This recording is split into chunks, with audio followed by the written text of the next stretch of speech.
We're starting ultra promptly, as I gather we must finish very promptly as well. And I'd like to start by welcoming you to this lecture, which is a Colin Matthew lecture for the public understanding of history. My name is Colin Jones. I'm president of the Royal Historical Society, which with Gresham College sponsors this particular talk.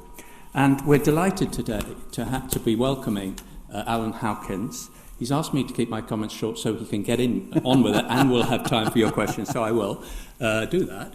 I actually remember Alan, we were both at Oxford at the same time in the late 1960s. He was at Ruskin College, I was at another college, and I remember he was very charismatic, a very good speaker, and he'd always break out into song. So we shall see whether these three characteristics remain there this evening. He is Professor Emeritus in Social History at Sussex University. He writes on a wide range of subjects, from the paintings of Turner through to the politics of 1930s Communist Party. His real heart, I think, is in the history of rural areas, especially the rural poor. I could mention perhaps his last book, The Death of Rural England, a social history of the English countryside since 1900.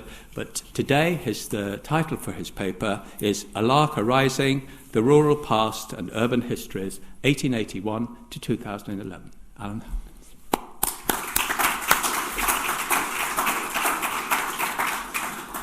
Thank you very much, Colin. I'd just like to say it is actually a great honour to be here. I knew Colin Matthew a little, and he very kindly commissioned me to write in the DMB, including giving me a chance to write about Sir George Edwards, the man who founded the Farm Workers' Union in 1906, and to revise the entry on Joseph Arch, the man who founded the National Agricultural Labourers' Union in 1872. Arch will get a mention this evening, George won't. I want to begin by talking a little bit about television. In the first week of January this year, two television programmes which took their subject matter from the recent history of rural England drew a total audience of 10 million viewers. The programmes were Lark Rise to Candleford on Sunday evening on BBC One at 8 o'clock, which drew an audience of 7.68 million, and the Edwardian Farm on Thursday evening at 8 o'clock on BBC Two, which drew an audience of 2.32 million. Look upon their works, ye mighty, and despair. Edwardian Farm was a successor series to Victorian Farm, which ran on the BBC Two from January 2009, and Tales from the Green Valley, a 17th century farm, which went out in 2005. All followed much the same reality format. A group of people were sent to live on and work in a farm in a historic period over the course of a year using roughly contemporary tools. All were made by Lion Television, an independent production company with an impressive record for television history programmes. Lion are currently in development with the 1940s Farm series. Viewing figures for all series, the Edwardian etc. farms, were impressive for programmes of this kind. In January 2009, Victorian Farm got over 3 million viewers. Lark Rise got 6.1 million in the same week. Tales from the Green Valley started off slowly at around 1.2 million, but at the series' end it was hovering around 2 million. However, the high point in all three series was a Victorian Farm Christmas, shown twice in the week before Christmas 2009, with a total audience of nearly 5 million. Lark Rise started on the 13th of January 2008 in the Sunday evening Telly Classic spot. The first series ran for 10 weeks. Encouraged by well above average viewing figures, around 6.5 million for the series, a further 10 episodes were made and broadcast in 2009 and 12 more in 2010. The fourth and to date last series, and it's likely I think to be the last, was broadcast starting on the 13th of February this year, but contained only 6 episodes. Throughout its history, the audience figure never dropped below 6 million, although the big one, a 12-part series in 2010, did shed nearly 1 million viewers during its 12-week run. Despite this, all of them held their audience well against an ITV slot, which in all 4 series started with Dancing on Ice and then went on to Wild at Heart. Lark Rise was an in-house production for the BBC. Interestingly, Bill Gallagher, who scripted most of the series, has no previous credits for this kind of adaptation. His earlier work was mostly as a jobbing writer on various television series, Dalziel and Pascoe and Casualty, for example, as was that of the other writers used in the series. Similarly, Charles Palmer, the director of the first programme, did not come out of the classic stable, but from general TV drama. I think all that's really very important.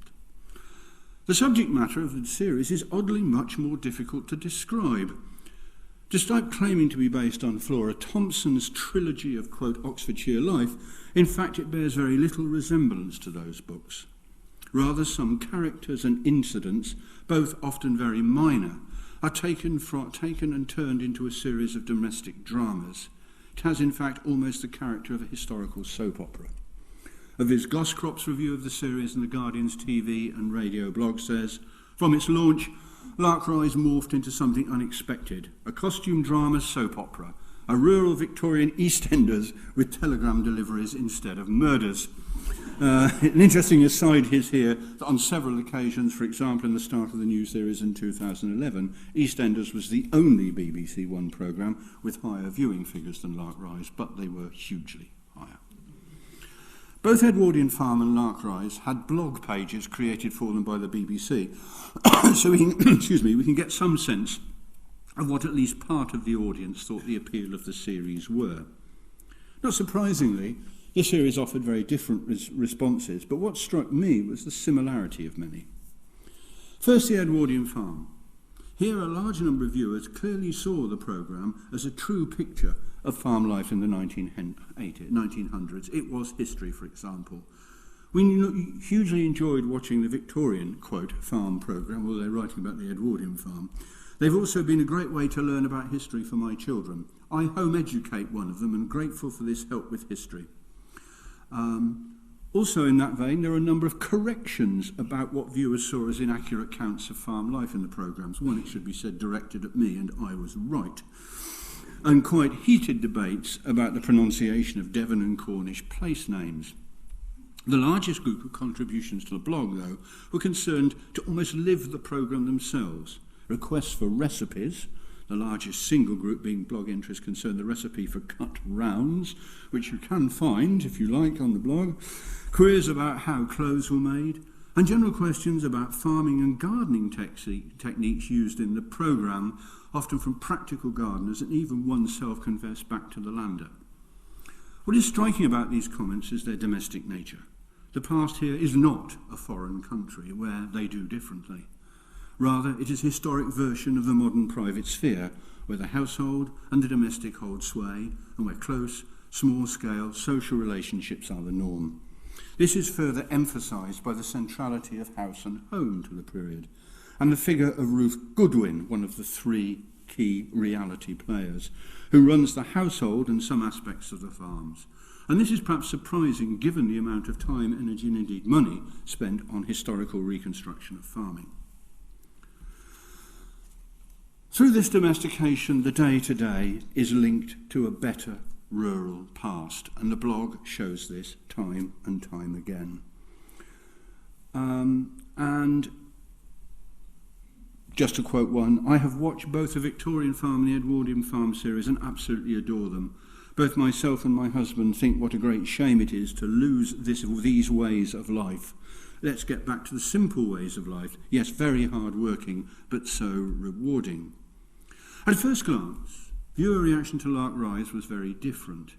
However, although very few programmers' viewers actually seem to see it as history in the way many did the Edwardian Farm, the sense of loss and the loss of a better and older society is all-pervasive. Just one quote from the blogs here from somebody called Belinda. Such a shame this wonderful programme, that's Lark Rise, of bygone days has been taken off air. It was lovely to be transported back to an age of innocence, peace, truth and friendship, where people generally help and support each other. I think there was a lot to be learnt from this programme, a lesson on how things used to be, but also how we could be in an age that continually encourages us to live a life of, quote, of sick, never-ending, ceaseless pace. The main thing that comes through the viewers' reaction to both series was a sense of the world we have lost, which was essentially rural, although especially in the Edwardian farm, not only agricultural. However, this loss was not simply centred on one period of recent history. In both blogs, there are viewers who slide the Edwardian period or the Victorian period in Lark Rise into much more recent periods, even the 1950s.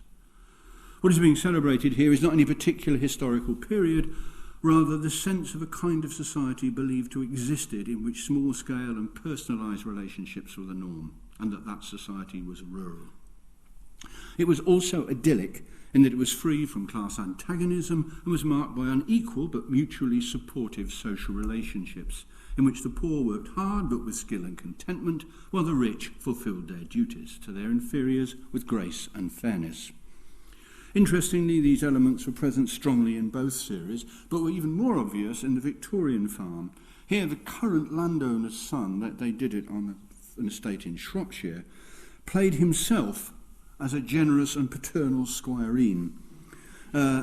Through all this, the key institution is the family, then beyond that, some close-knit and supportive social unit, ideal village. Above all, it is an essentially urban village of the rural, even when it appears to be held by women and men living in rural areas.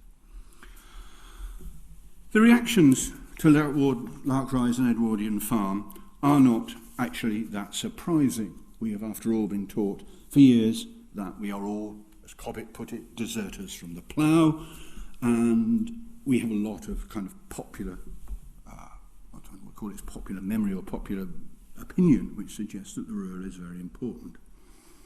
But this is more than simply a feeling, can be gauged by going back to 1881 and doing a very quick zoom through some demographic history.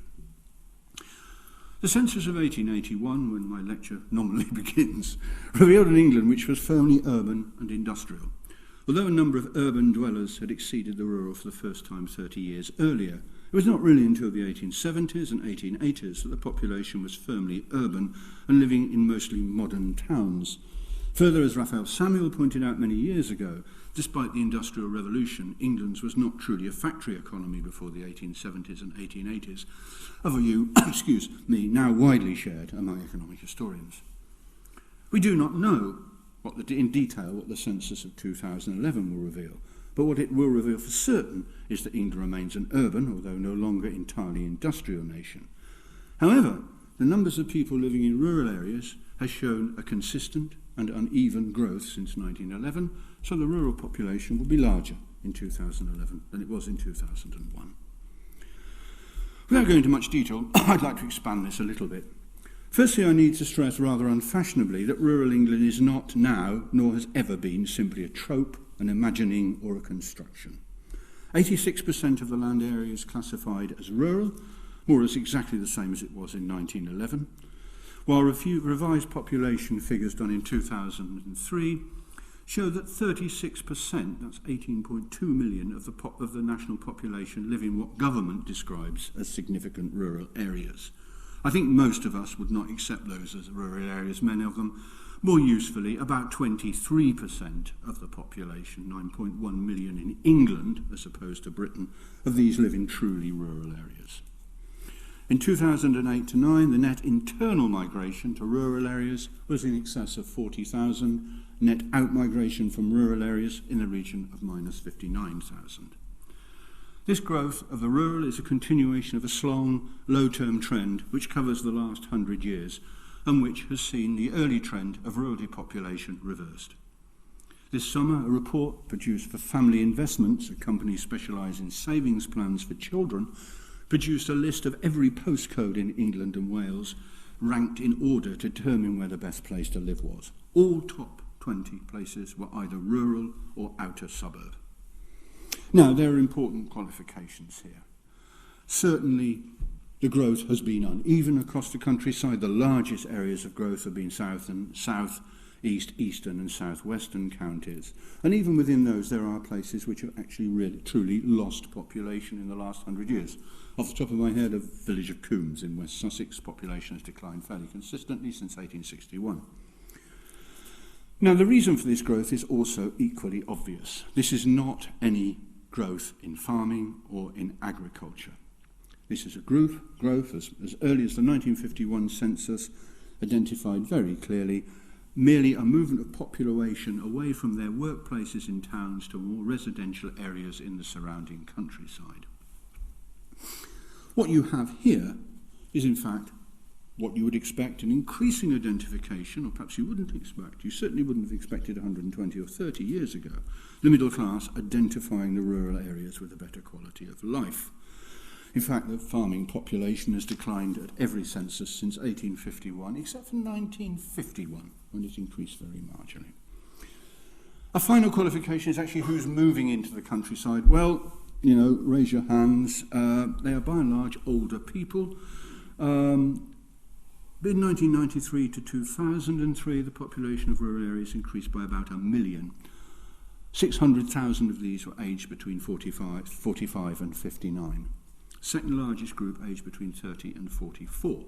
So what you have is at one end you have an ageing population, and then the next cohort, if you like, are those whose children tend to be 5, 6 to 13, 14, who are going to be ageing soon. Again, this is a long-term trend. Certainly figures that I looked at some years ago from the 1920s and 30s from the home counties show there's a very similar trend there. On top of that, we have people who go to the country on holiday. This is again a very large subject, but just a figure. The only recent proper survey of country visiting was done in 1998 by the now abolished Countryside Agency, which estimated in that year 1.343 million day visits were made to the country. That's 15 times more than were made to the seaside.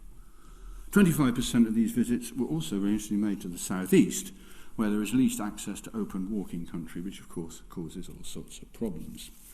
Now, again, this is a long-term trend, but what I want to stress as I go through now constantly is that it is not the same trend over time. It's clearly very different. An 18th century aristocrat like the great conspicuous consumers of land, the Egremont family, moving into the country because they needed a palatial in a house, because that's what great Whig aristocrats had, and somebody buying a Barrett's house in a Sussex village in 1984. They're quite different things. A point's very well made by by Alex Potts in his really important, I think, essay, Constable Country Between the Wars. But nevertheless, there clearly is a search for happiness in the countryside, which is constantly reinforced in our own day by media. I've got to quote this because I actually know a bit. I've met several times and rather like. In the spring of this year, the Cultural Observer, I think I'll call him that, Lawrence Llewellyn Bowen, argued in a programme called Welly Telly that since the 1960s, British television had become obsessed with the countryside. Well, I don't think that's possible to maintain in reality, but it is very interesting that there is a substantial body of television programming which has the countryside at its core. And the most obvious is BBC's Country File, which on a Sunday evening attracts a 7 to 8 million viewer figure, which is really very, very high. It's right up the top there of BBC One's Sunday evening programming. And Strictly Come Dancing, for instance, only gets 11 million.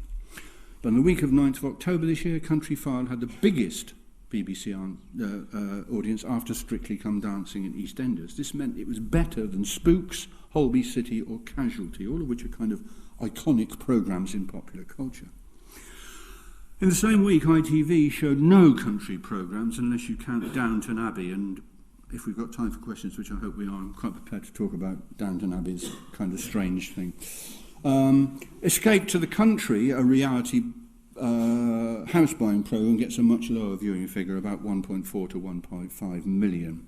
Although location is up in the 3 to 4 million. There's a lot of rural in that. There's also problems about the classification of things like Gardener's World and Autumn Watch. Myself and my partner have discussed this at some length, whether Gardener's World is actually now a reality country live show than something designed for gardeners.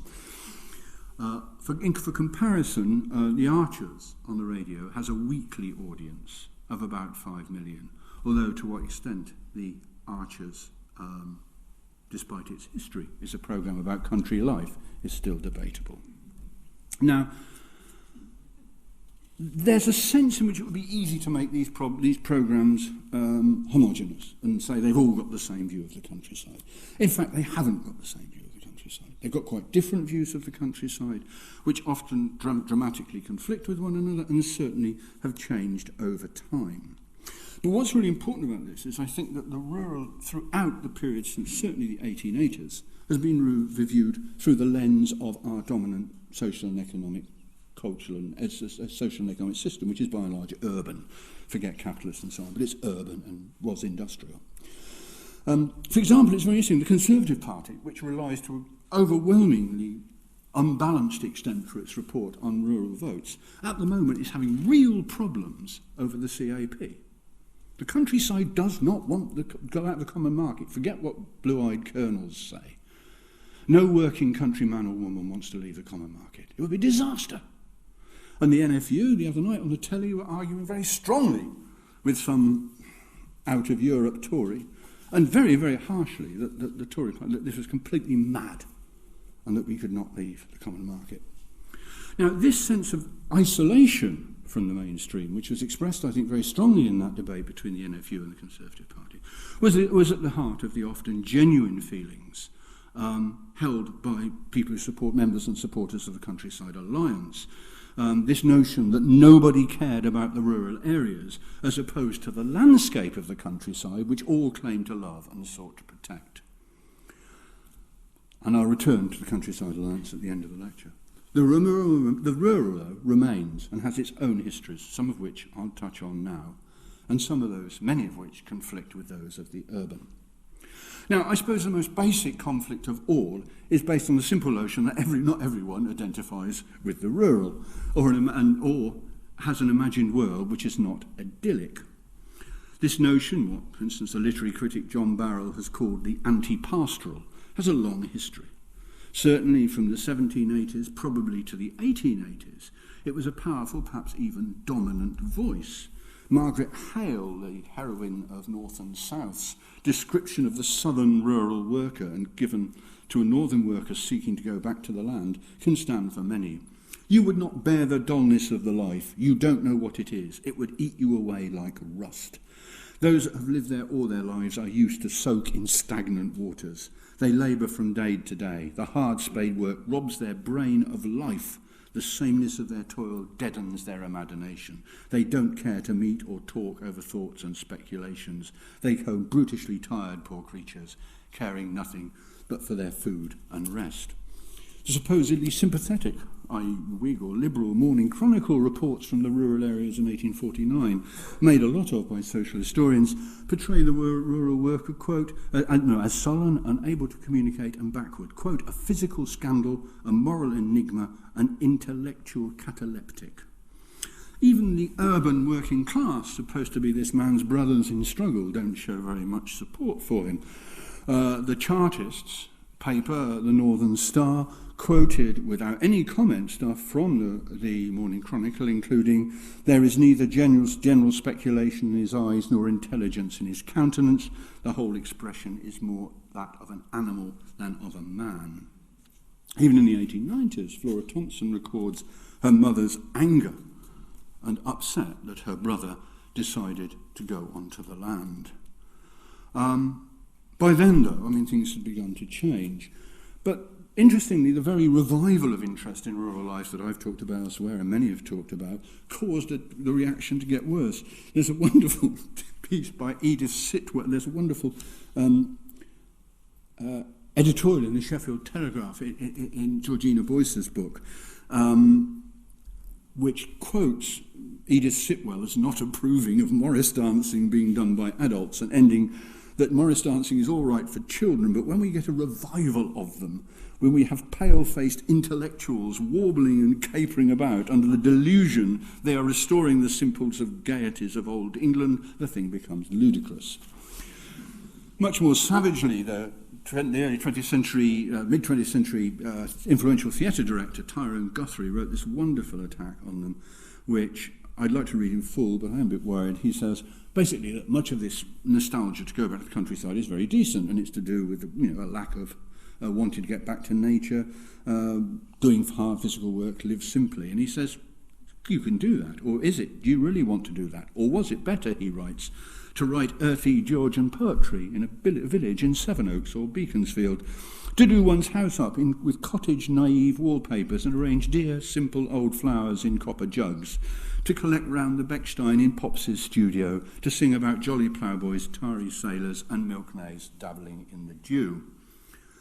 But perhaps the most famous riposte in a way to ruralism in the 1930s was Stella Gibbons's wonderful novel, Cold Comfort Farm, published in 1932. Now, I don't want to go on at great length about Cold Comfort Farm, but I mean, it essentially is a parody of Mary Webb. In particular, this is often forgotten, a Sussex writer called Sheila K. Smith, and to an extent, of course, D.H. Lawrence. It's set vaguely in some future time, but its inhabitants inhabit firmly the mid or late 19th century, or sometimes the mid or late 18th. Its parody of rural sexuality, the close family group, the closeness of nature of the rural poor is hugely effective, and would be instantly recognisable to wartime readers of Mary Webb or recent Sheila K. Smith. More interestingly, and more recently, the anti-urban, the the urban anti-pastoral, if you want to call it, has received massive input from two things. One is farming subsidies, which was universally welcomed in 1945 and were regarded by everybody involved in them as necessary and vital. And secondly, which was related to those, probably a level of environmental degradation, which many would regard as unacceptable, beginning in the early 1960s. This, I think, feeling begins to be taken up by government and even by quite substantial sects of the intelligent press.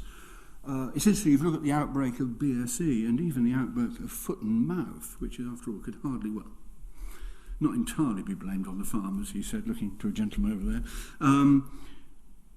got a really very low level of public sympathy in the press. And there's a wonderful, there's an article in The Independent in March 2001, which ends, "As ye sow, so shall you reap, unless you're a farmer. There's even a strong case now being made that foot and mouth disease is the result of illegal pig swill. But you can find whatever the cause, the farmers will be demanding more compensation and more subsidy." We're still in the outmaze of the outbreak of foot and mouth.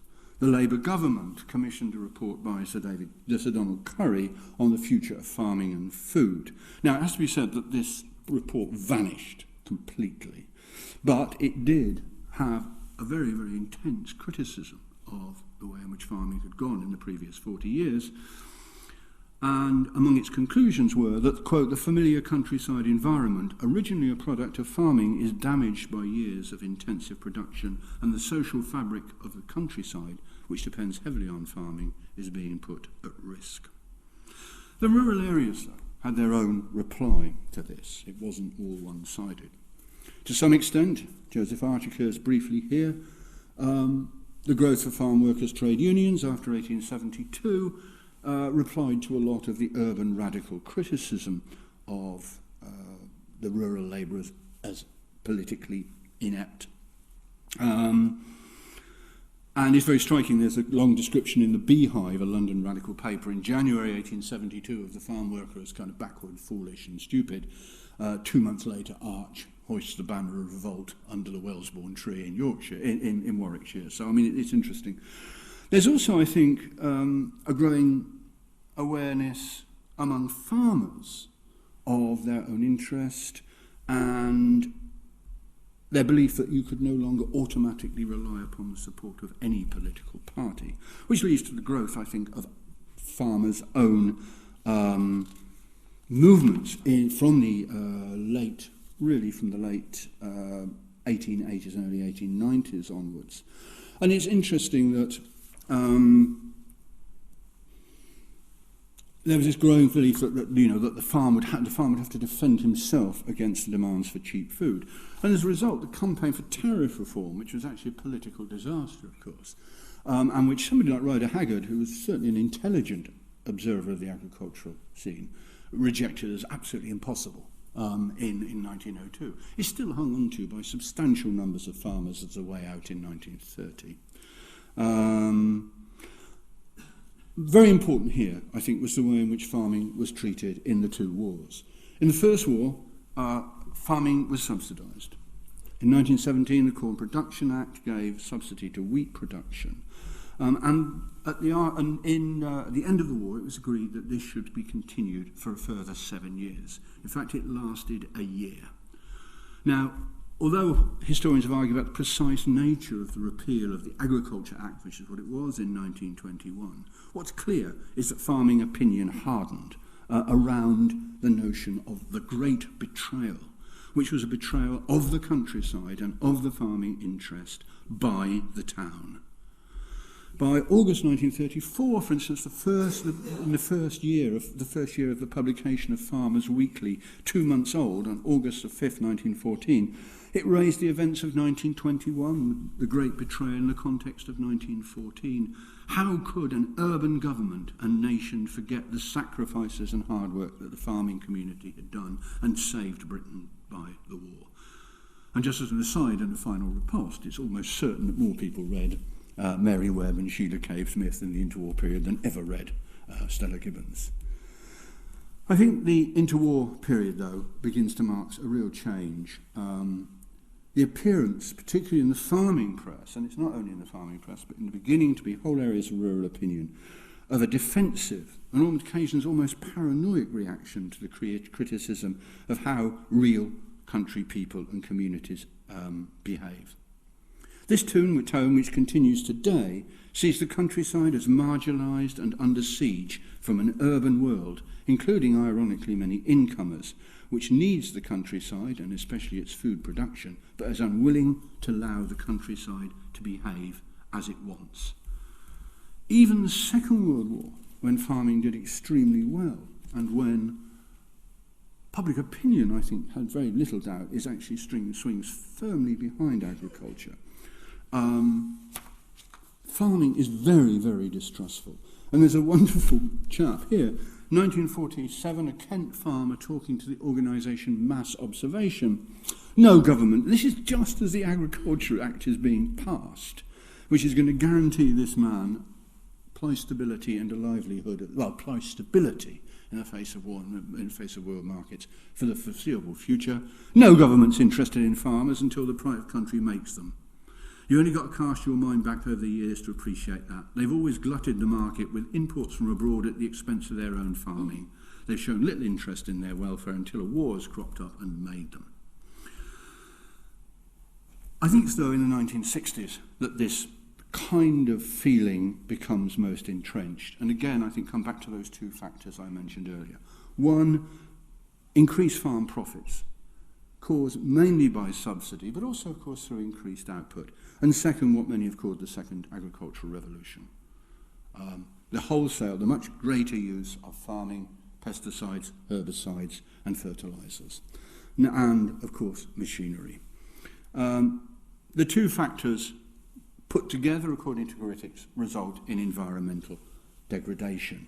And you see in the 60s the emergence first of new organisations like Compassion in World Farming, but also a change of tone in organisations like the RSPCA, who become much more militant in their attitudes, particularly to farm animal welfare, which they've by and large not been very interested in the past. And also, of course, increasingly the problem there of field sports, which, of course, the RSPCA has completely ignored ever since it was founded, partly because, at least certainly until the 1950s, it relied on a quite large number of wealthy, entitled country supporters to keep it going. Now, these attacks on the British countryside tended to be shrugged off, certainly until the 1960s, certainly the 1970s by farming, as the ramblings of muck and mystery idiots. And worse than that, the notion was built up, as to quote Farmers Weekly in 1994, most consumers romanticise a British countryside that never was, yet they are wholly reliant on modern farming for low-cost, high-quality food. And in a sense, that is the farming input into the Countryside Alliance.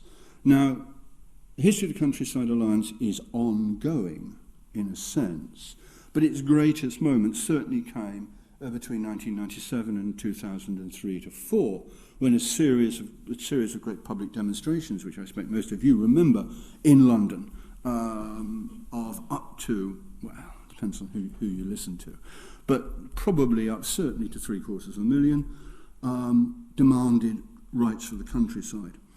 And I think, to quote John Vidal, who is a long-term environmental writer in The Guardian, underpinning the rally is a genuine sense of resentment and betrayal of the countryside by the policymakers.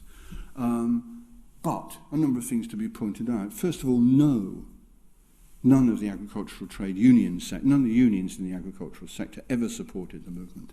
Very interesting survey done of the 1998 march showed that 47% of the marchers were in social groups A and B. Now, you'd have a job to find that in any political demonstration in Britain in the last 150 years, if not longer. Only 5% were from groups D and E. A Maury poll, admittedly, the questions are a bit iffy, it has to be said, for the second march showed that barely 57% of the marchers, by their own description, lived in the middle of countryside, while 15%, quote, admitted they lived in towns or cities. Also, the same poll showed that 79% of the marchers were Conservative voters. Now, I think the real problem about the Countryside Alliance, to some extent, was its increasing insistence on field sports. It had always had very close connections. In fact, it was formed from an amalgamation of the British Field Sports Society, the Countryside Movement and the Countryside Business Group.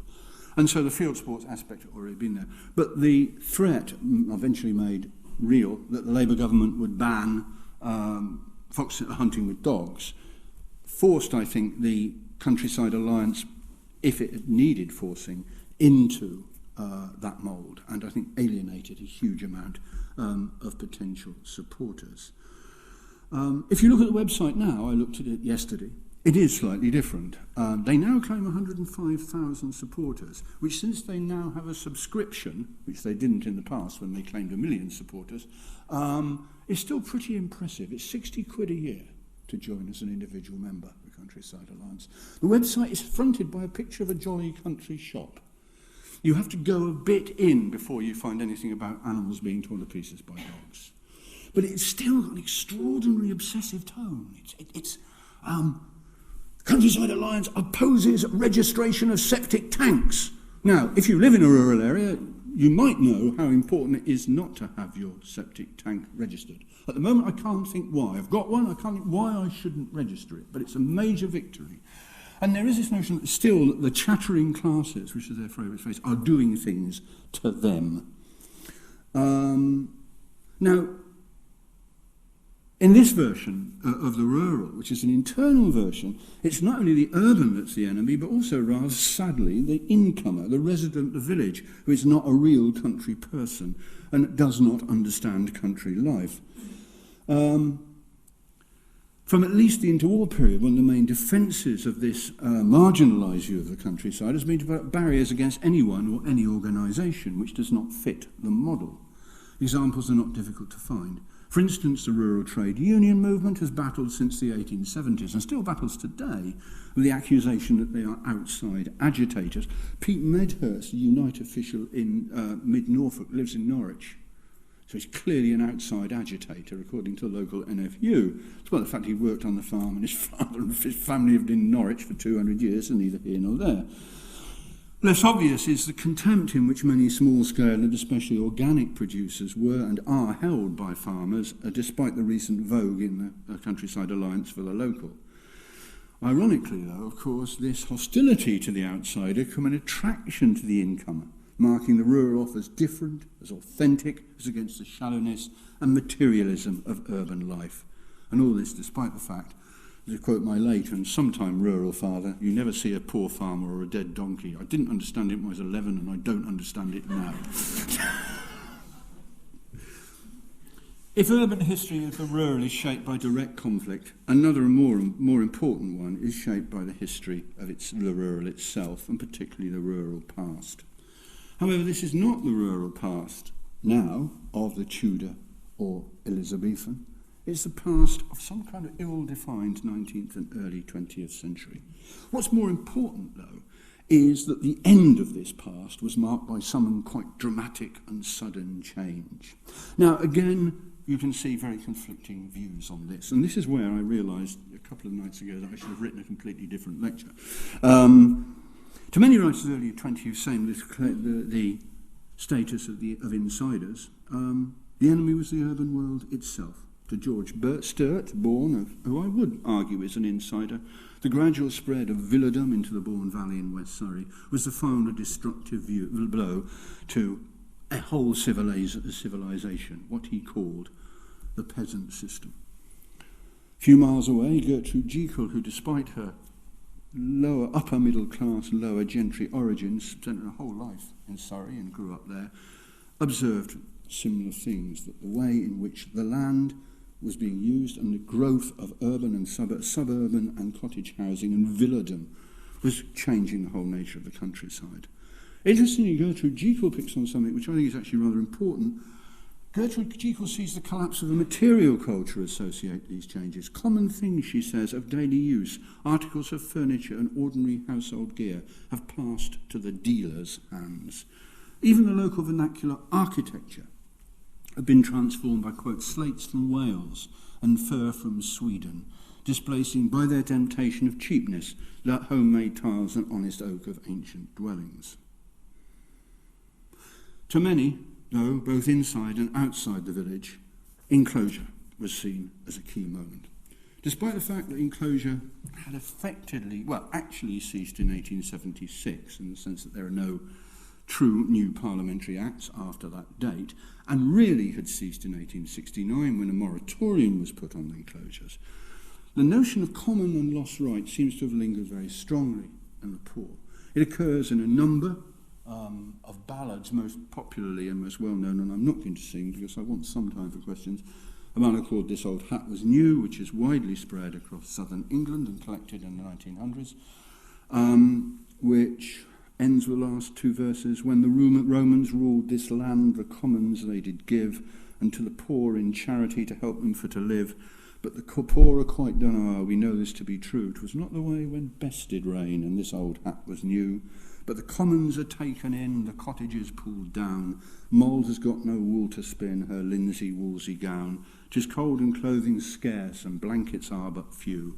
But we were clothed both back and side when this old hat was new. More prosaically, the 1913 Select Committee on Commons recognised the long-term links to those without rights to common land, but had enjoyed, quote, privilege for which there is probably no legal justification, and in fact argued that that should now be dealt with by legislation. It wasn't. George Sturt saw the enclosure of the Bourne Valley in 1861 as part of the much larger enclosure of 1,100 acres south of Farnham as the beginning of the end of the system. In a sense, he was right. There's not, I guess, more than half an acre of that 1,100 acres of common, which is not now built on.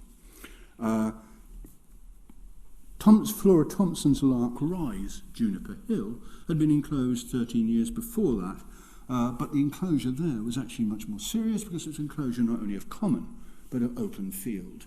And was enclosed on the normal grounds, as it says in the report, the normal grounds of increased value and improvement of productivity.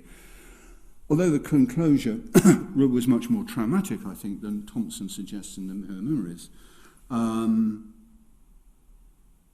nevertheless it's quite clear, even in Lark Rise, that the memory of enclosure remains strong. However, this recent past, we have to stress, is kind of rather difficult because it's a kind of movable feast. For instance, although Flora Thompson clearly saw that enclosure was central to the older generation, to her it was the Jubilee of 1887. People began, she says, to speak of before the Jubilee, much as we in the 19th century spoke of in the 1920s spoke of before the war. Similarly, before 1914 took on a huge meaning for a whole generation. But in the rural, again, it took a special significance. A.G. Street's autobiographical novel Farmer's Glory of 1932, at the beginning of his epilogue, talks of farming before 1914 and then simply writes, "The war changed all that." What is interesting is that Street, with Sturt and Thompson, see not only the end of an economic system, but of a social and cultural system as well. The old spacious days, according to Street, went with the war just as certainly as wheat prices fell, as we saw earlier. And Street was one of those who formally supported the notion of a great betrayal. Coming later still, the pioneer oral historian George Ewart Evans at the end argued it was the end of horse agriculture was the great break, a view shared by many men, older men in my own East Anglian villages today.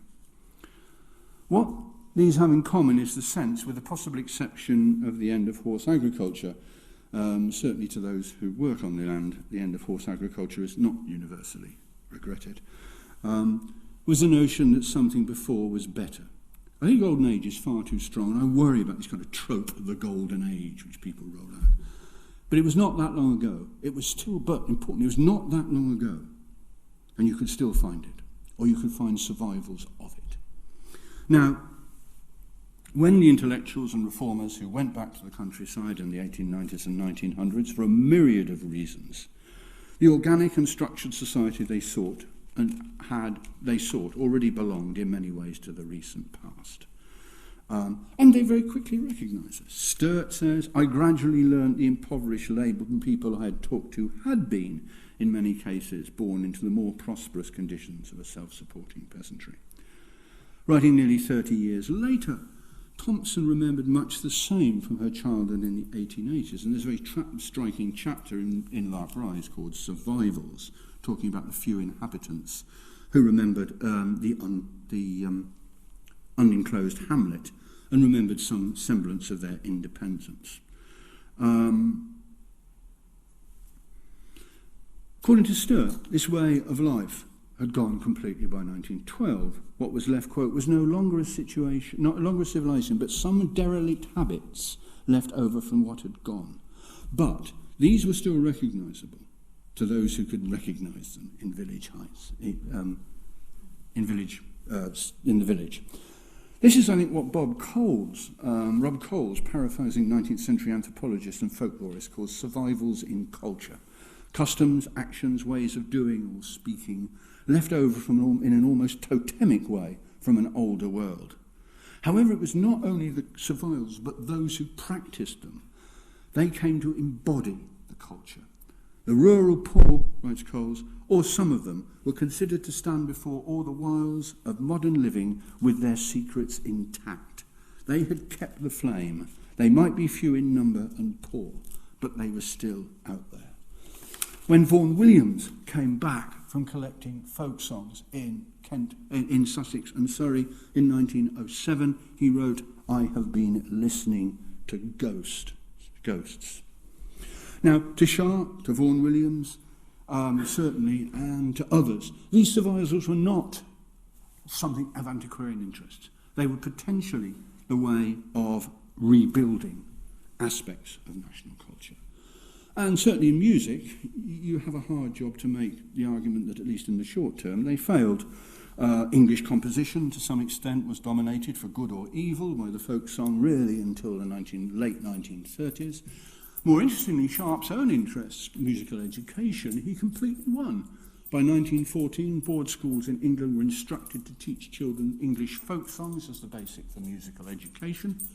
And certainly even in my own childhood in a secondary modern school in Oxfordshire in the 1950s, the Penguin Book of English Songs contained a substantial number of songs collected by Sharp, if somewhat altered both in their arrangement and their words. Also, other things survived. Furniture, that Jekyll talks the dealers being interested in. But really, very, very importantly, and this bears a lot more thinking about, are the buildings of the countryside. They were, according to Gertrude Jekyll, the older buildings, down to the very latest, that show the continuity of architectural progress, are a precious heritage. Jekyll goes on to argue that when you build new cottages, she sounds like a planning officer before, of course, the bureaucracy was removed by the current government. When new cottages are built, they should follow local tradition and build in local material. There is no reason why new cottages of old pattern should not be made sound and wholesome. Helen Allingham and Stuart Dick, whose Cottage Homes of Old England was a kind of hugely popular sort of coffee table book of the 1900s, were much less certain about people building new cottages, but they were very, very enthusiastic about restoring old ones. But this kind of, if you like, survivals in culture and the people gradually kind of gets changed, as Alex Potts writes about during the interwar periods, I think, and is supported by Dave Matlis's work as well. Potts says that really what happens is that during the interwar period, a tradition of describing the countryside, he says, in which the discussions of the changing way of life of those living and labouring was a major concern. Out of that emerges what he calls a more purely aestheticising genre geared to presenting the country and its inhabitants as enjoyable objects of the urban experience. Where social problems do feature, they are generally given a nostalgic aura. Now, clearly, to some extent, this notion of the countryside is because of countrysides, of what 80 Street saw as rural hostility and indifference to the countryside. But that's only part of it. By assimilating the figures, the material culture and the social system into landscape, the landscape itself becomes a survivor. In a way, this literally becomes reality, of course, in post-war Britain, where especially after the 1960s, a whole range of groups see the countryside as a landscape under threat, not only from the traditional enemy of the urban, but from the rural. According to Potts, by the time you get, and I think he's right, to the early 1940s, England, the landscape, has become, because of work, the great Batsford books and the shell guides of the interwar period, England becomes a picture of neatness, fertility, set by small controlled pockets of picturesque trees and shrubs. And it was that England into which, and I move towards the finish now, Lark Rise was written or published in 1939. The book was widely and favourably reviewed, usually under the heading of social history. The two subsequent novels then came out in 1941 and 1943, and in 1945, Oxford University Press published them. They published all the other ones, which is really, again, very interesting, as a volume in the World Classics series, alongside Tolstoy, Dostoevsky, Dickens, Chaucer, with a foreword by H.J. Massingham. It's never been out of print since. Now, Lark Rise is a trilogy, except that Flora Thompson didn't think it was. Flora Thompson thought that Lark Rise was an important book, but the other two, what she called little gossipy books, belittled Lark Rise, and I actually happen to agree with her. But what's interesting about this is that by bringing the three together, you manage to make an amalgam, which is a kind, on the one hand, the sort of serious, if you like, culture of the survival, the stuff that people like me like, what happened in the 1880s, Gov, and a lot of sort of cosy, nice, funny stories about country life, which make up the last two. And I think the key figure in this is actually not Flora Thompson, but H.J. Massingham in his introduction, who kind of makes a whole of it, which is not really there. Now, I want to end there just by talking, just for literally a couple of minutes, go back to my theme of television, where I started, and very few brief thoughts, at the very last, on the public understanding of history, and end my lecture. As a historian who spent most of the last 40 years working on the history of the rural areas since the 1830s, telehistories and popular television series on the rural nearly all create a high degree of abuse at the television set. There are exceptions, and they're not all ones I've been involved in. It's not only they get it wrong, although they often are, and I could cite cases probably far worse than Lark Rise for getting things wrong. History on television is at the best superb. Television is uniquely powerful meaning for explaining things. Yet, as Robert Dillon writes in his recent study of history on television, its ellipsis is constructed from meeting the challenge of constraints imposed by scheduling regimes and genre convictions. In essence, this bringing together the academic demand for rigour and accuracy with the industry's often mysterious notions of good telly is not as easy as it seems. And this is really very difficult when we confront television drama, which has a much more airtime and tends to be much more popular. Lark Rise is about history. It's about how a largest proportion of 6 to 7 million people, mostly urban, think the countryside was in history. It is successful a book, and perhaps as a television series, because it hits a lot of the right buttons in the essentially urban histories of the countryside, which have dominated popular and academic writing since the 1880s, and which continue to be reinforced well into the 21st century.